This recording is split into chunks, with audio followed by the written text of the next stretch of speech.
Muy buenas tardes, cuando son las 6 y 18 minutos de la tarde, damos la bienvenida a nuestro compañero Abel Marín con el socio Un poco de Derecho de Marín y Mateo Abogados. Muy buenas tardes, Abel, ¿cómo estás? Hola, buenas tardes, José. Encantado de volver a estar con vosotros. Un placer. Además, hoy tenemos un tema muy interesante como es vender un piso hipotecado. Cuéntanos, Abel. Pues vender un piso hipotecado es lo más normal del mundo, Ujú. que se trata de vender un piso mientras aún estamos pagando la hipoteca o incluso cuando la hemos dejado de pagar pero aún consta en el registro de la propiedad.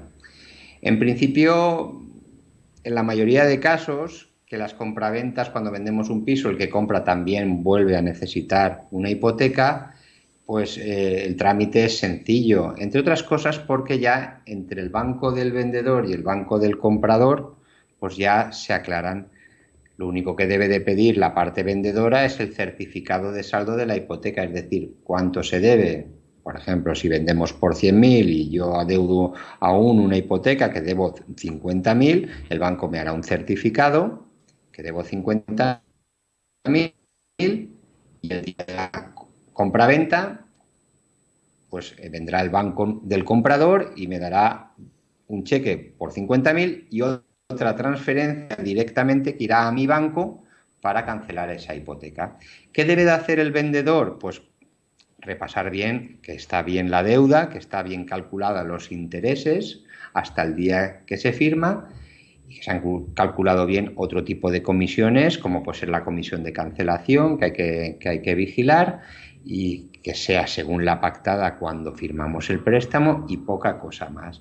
¿Cuándo viene un poquito más de complejidad? Pues cuando el que nos compra el piso no necesita préstamo, entonces será el propio comprador o su abogado quien tendrá que estar pendiente de eso. Normalmente pedirá al comprador que acuda el día de la firma de la compraventa un apoderado del banco, antiguamente era el director, el subdirector, hoy en día los delegan en otro tipo de profesionales que se dedican exclusivamente a esto.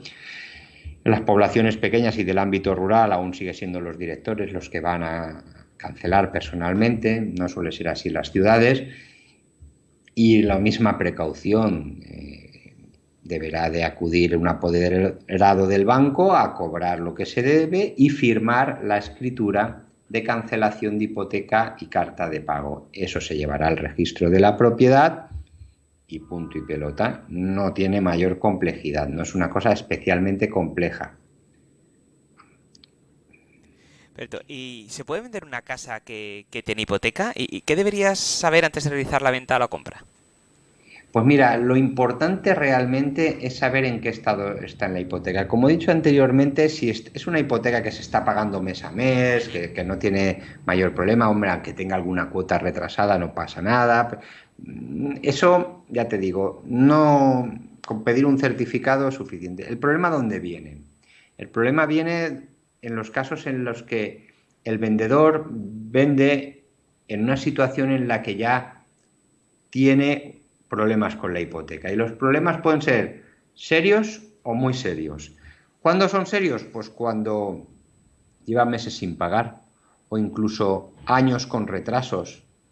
Porque ¿qué sucede ahí? Sucede ahí que cuando una hipoteca está en mora, el banco a lo mejor ya se ha deshecho de ella. Es lo que se llama titulación de hipotecas o cesión de crédito hipotecario.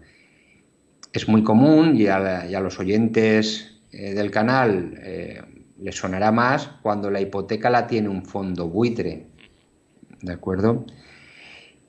O cuando la hipoteca ya se debía muchos meses y se ha iniciado el procedimiento de ejecución hipotecaria, que es lo que llevará a la subasta.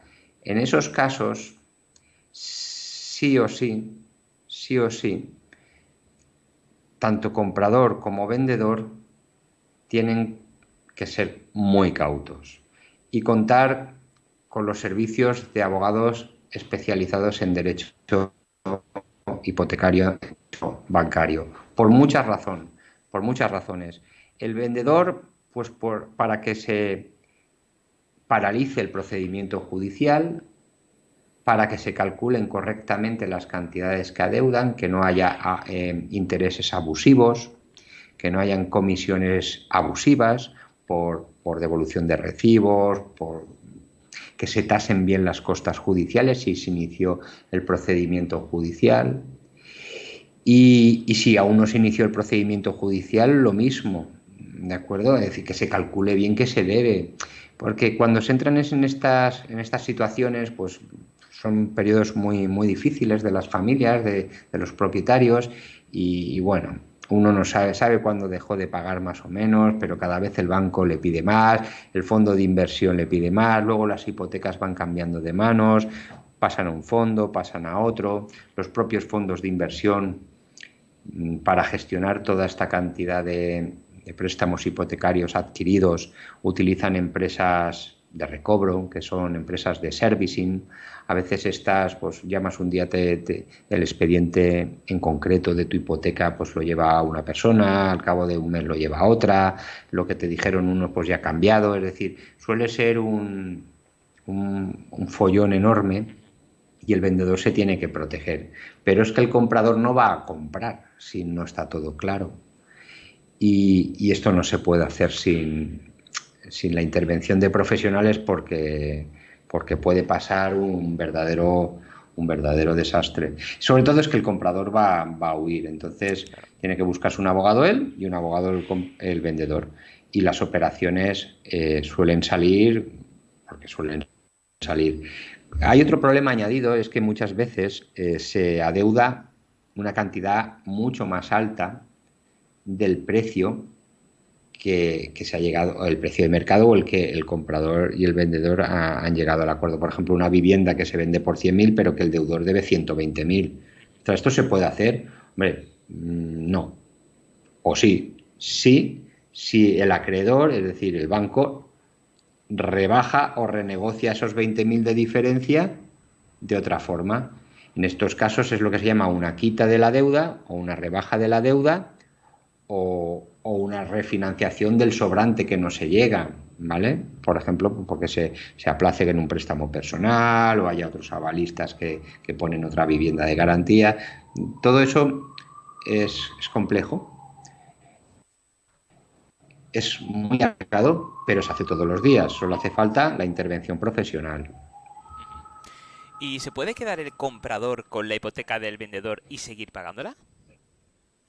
Evidentemente sí, y además es muy aconsejable por varios motivos. El primer bueno, eso es lo que se llama, jurídicamente se le denomina subrogación hipotecaria, ¿vale? Que el comprador, por ejemplo, vamos a poner el mismo ejemplo, un señor vende por 100.000, otra señora le compra por esos 100.000 y debía una hipoteca aún 50.000 y le quedan 20 años de plazo aún.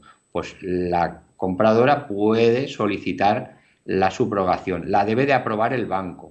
Esto es muy aconsejable cuando ambos, comprador y vendedor, ambos son clientes del mismo banco. No voy a decir marcas de banco porque no quiero hacer publicidad gratuita a ningún banco, ¿no? Pero si el banco que tiene la hipoteca son los dos clientes, pues oye, la mejor forma es subrogarse. Y después de subrogarse, que es quedarse la hipoteca y seguir pagándola, en el mismo acto el banco puede decir, bueno, pues te amplió el plazo o te amplió la cantidad, ¿no? Si una señora o un señor debe 50.000 pero vende por 100.000, a lo mejor el comprador tiene 50.000 en efectivo para darle, le da 50.000 y los otros 50.000 se subrogan, se quedan en la hipoteca del vendedor. Pero ojo, tiene que ser aceptado por el banco esa subrogación. Oiremos casos en los que no han sido aceptado. Es una causa de vencimiento anticipado, es decir, el banco, si se vende la finca sin haberle consultado, puede pedir toda la cantidad, los 50.000 euros de golpe. No lo suelen hacer si la gente va pagando mes a mes. El banco lo que quiere es cobrar todos los meses sin complicaciones, pero es una causa de vencimiento anticipado. Y además es muy importante porque la subrogación tiene un efecto fiscal para el banco positivo. La constitución de hipotecas está sujeta a un impuesto que se llama impuesto de transmisiones patrimoniales y actos jurídicos documentados, el famoso ITPAJD, en el que tributa por el 1,5% de la cantidad prestada, bueno, del total de la responsabilidad hipotecaria. A todos los efectos es un 2,5%, más o menos. Es decir, que si yo voy a pedir un préstamo al banco de 100.000 euros, el banco va a tener que pagar un impuesto, que es el de ITP-AJD, que le va a suponer más o menos un 2,5%, 2.500 euros. Claro, esto hubo hace años, por todos los problemas hipotecarios. Al final el Tribunal Constitucional, el Tribunal Supremo cambió el criterio, la Audiencia Nacional por un tema tributario. Esto antes lo pagábamos los consumidores, esos 2.500 euros, ese 2,5, 1 y pico, depende del tipo de préstamo. Ahora, desde hace unos años lo pagan los bancos, lo cual ha encarecido mucho la financiación. Al final el banco tiene menos rentabilidad y nos intenta meter unos productos para compensar, o nos mete más tipo de interés, que lo podemos aceptar o no, y quedarnos sin piso, no comprar, o nos meten pues tarjetas de crédito, seguros de vida, seguros de hogar, es decir, una amalgama de productos para compensar ese impuesto. Al final, los impuestos no los paga el gobierno, lo acabamos pagando o las empresas o los consumidores, ¿de acuerdo? Claro, si hay una subrogación, ese impuesto nos lo evitamos de la parte subrogada. Es decir, si un cliente pide 100.000 euros al banco, pero resulta que se subroga una hipoteca del mismo banco de 50.000 y pide una ampliación de los otros 50.000 euros, solo se deberá pagar nuevamente el impuesto de la cantidad ampliada. De esa forma se ahorra dinero el banco, y ahorrándose dinero el banco, si el consumidor, el comprador, lo sabe, y se lo estamos explicando hoy en tu programa, pues podrá decirle a su director: oye, macho, que si subrogando os ahorráis vosotros dinero, cóbrame menos comisión de apertura, o bájame el seguro, o bájame el tipo de interés, compénsame, porque nos interesa a ambas partes, a banco y a cliente. Sí, sí. Es una de las cosas por las que siempre es preferible una subrogación. ¿Y qué pasa, Abel, si la hipoteca está con problemas de pago? Pues con problemas de pago, el problema, pues ya te digo, es que en muchos casos la gente anda con problemas, ¿no? A 1 mes, 2 meses, 3 meses, varios años de retrasos, de impagos, de me pongo al día, no me pongo. Y en estos casos lo que suele ocurrir es que o bien el banco ha vendido la hipoteca problemática o de difícil cobro, en mora que se llama, y la compró un fondo buitre. Los popularmente llamados fondos buitres. Esto ha ocurrido desde toda la vida, esto no es un tema nuevo, las deudas se compran y se venden. El problema está en que es difícil determinar cuánto se debe. Cuando una hipoteca tiene problemas, o un préstamo normal, también una tarjeta de crédito, se pueden dar dos situaciones en las que el acreedor, el banco, ha demandado ya por impago, o a lo mejor no ha demandado. En cualquier caso, se debe una cantidad indeterminada que hay que determinar. En estos casos es súper necesario o muy aconsejable tanto que el vendedor como el comprador tengan abogados que velen por sus intereses. El vendedor, para que no le cobren de más, no le cobren intereses abusivos, comisiones abusivas, y que la cantidad que tenga que saldar sea la correcta. Y el comprador lo va a necesitar, porque si no, simplemente no comprará, no se fiará. Se pueden vender, se venden todos los días, y el caso más difícil, o el que hay que tener mucho ojo, es decir, si yo debo 120 pero nadie me da 120 y al final me dan 100, el banco me tendrá que hacer o bien una quita o aplazarme eso y venir y firmar como que con 100 se dan por saldados. Eso es muy arriesgado, ¿de acuerdo? Entonces se puede hacer, se hace todos los días, pero ya no es como en la operación de una hipoteca normal. Hay que ir asesorado por abogado, y cuando ya está en ejecución hipotecaria en el juzgado, procedimiento judicial de ejecución hipotecaria, hay que personarse con procurador también. ¿Y todo esto afecta a los impuestos? Pues afecta a dos impuestos. Uno ya lo hemos comentado, que es el impuesto de actos jurídicos documentados, que en los casos solo de las subrogaciones, pues corresponde, nos podemos tener un pequeño ahorro, pero también es importante para el vendedor. ¿Por qué? Porque hay una cosa que se llama reinversión en vivienda habitual, y es que cuando vendemos la vivienda habitual, el piso donde vivimos, no una segunda residencia, no un local comercial, sino una vivienda habitual en nuestra casa, donde estamos empadronados y todo esto, ¿de acuerdo? Si yo compro una casa por 50 y la vendo por 100, he ganado 50.000 euros. Estos 50.000 euros los voy a tener que declarar en mi declaración de la renta como que he ganado 50.000 euros y voy a pagar sobre el IRPF por esa ganancia, que va a oscilar entre el 19 y el 26%. Es una especie de escala progresiva de gravamen. Ahora bien, ¿qué nos exige la ley del impuesto de la renta?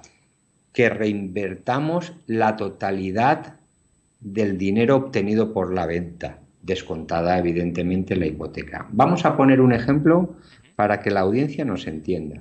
Voy a poner el mismo ejemplo. Si un señor o una señora o un matrimonio pide una hipoteca, adeuda 50.000 euros, lo vende por 100.000, el piso les costó hace X años 50.000 euros, ahora lo venden por el doble, se les ha revalorizado, pero aún deben 50.000. Tendrán una ganancia de 50.000, pero como al vender les ha quedado 50.000 euros limpios, tendrán la oportunidad de no pagar el impuesto de la renta por esa ganancia si reinvierten en el plazo de 2 años lo obtenido por la venta. ¿Correcto? Si en vez de reinvertir los 50 obtenido, que es el líquido obtenido, reinvierten solo 25, pues se podrán deducir solo la mitad, 25 sobre 50. ¿Qué pasa con las hipotecas? Que lo que la ley nos dice es que hay que reinvertir el 100% de la cantidad obtenida por la venta descontada la hipoteca, que fuera una hipoteca que se pidió para comprar la vivienda. Y me explico, voy a poner un contraejemplo para ver si explicamos. Yo tengo una hipoteca, un piso, me lo compré con el préstamo hipotecario, lo acabé de pagar el préstamo hipotecario. Vivo en la vivienda, ya no tengo, está ahí el préstamo, pero está a cero porque lo pagué. Y resulta que necesito hipotecarlo porque quiero abrir un negocio. Y abro un negocio y pido 50.000 euros. Y resulta pues, que después decido vender la casa, pero debo 50.000. ¿Qué ocurre? Que al venderlo por 100.000, como tengo una hipoteca que no pedí para comprar, sino que la pedí para otra cosa, o para comprarme un coche, en este caso hemos dicho que un negocio, o prestar un dinero a una sociedad, cualquier cosa de esa, al venderlo tendré que cancelar la hipoteca. Entonces, no, si lo vendo por 100 no obtendré 100.000 porque debo 50. Obtendré el restante, los otros 50. Pero para deducirme tendré que reinvertir en el plazo de 2 años el total, 100.000. Por lo tanto, solo me podré aplicar el 50%, en este ejemplo que hemos puesto, de la deducción por adquisición, por reinversión en vivienda habitual. ¿Vale? Eso hay que tenerlo en cuenta porque también se dan muchos casos del típico caso que le pides que te avalen a tus padres hipotecan su casa, luego deciden vender su casa. Si tus padres no tienen más de 65 años y han obtenido una ganancia patrimonial, pero claro, no podrán reinvertir toda la cantidad porque la hipotecaron parcialmente para ayudarte a ti, pues cuando te avalaron, y ahí pues se pierde un poquito de deducción. Hay que mirarlo. Sí, no es que sea grave, pero siempre a la hora que tenemos que hacernos nuestros planes, es decir, voy a cobrar tanto y con esto me voy a comprar un apartamento, es decir, cuando hay que hacer las cuentas es muy aconsejable hacerlas bien, ¿vale? Porque después de vendido la declaración de la renta se hace al año siguiente y que no nos peguemos susto al año siguiente, que no tengamos dinero, que nos lo hayamos gastado todo y no podamos pagar el dineral que a veces supone. Y yo creo que más allá de todo esto que hemos dicho, pues no tenemos que preocuparnos. El consejo es que nos asesoremos antes, durante y ya después no, porque si nos hemos asesorando antes y durante, después ya todo saldrá bien. Estupendo, pues como bien has dicho, hay que asesorarse y estamos viendo que Marín y Mateo Abogados sois grandísimos expertos en este tema, en ayudarnos. ¿Cómo podemos contactar con vosotros, Abel? Pues como a mí me gusta, visitando nuestra página web, que ahí están nuestros correos electrónicos, el teléfono, un formulario fantástico que nos pueden consultar cualquier cosa y las contestamos por email, y que es marinimateo@abogados.es o marinimateo.com. Ambas direcciones son correctas. Estupendo, pues muchísimas gracias, Abel, un placer como siempre. Nos vemos y escuchamos en el siguiente programa. Muchas gracias y buenas tardes. Buenas tardes.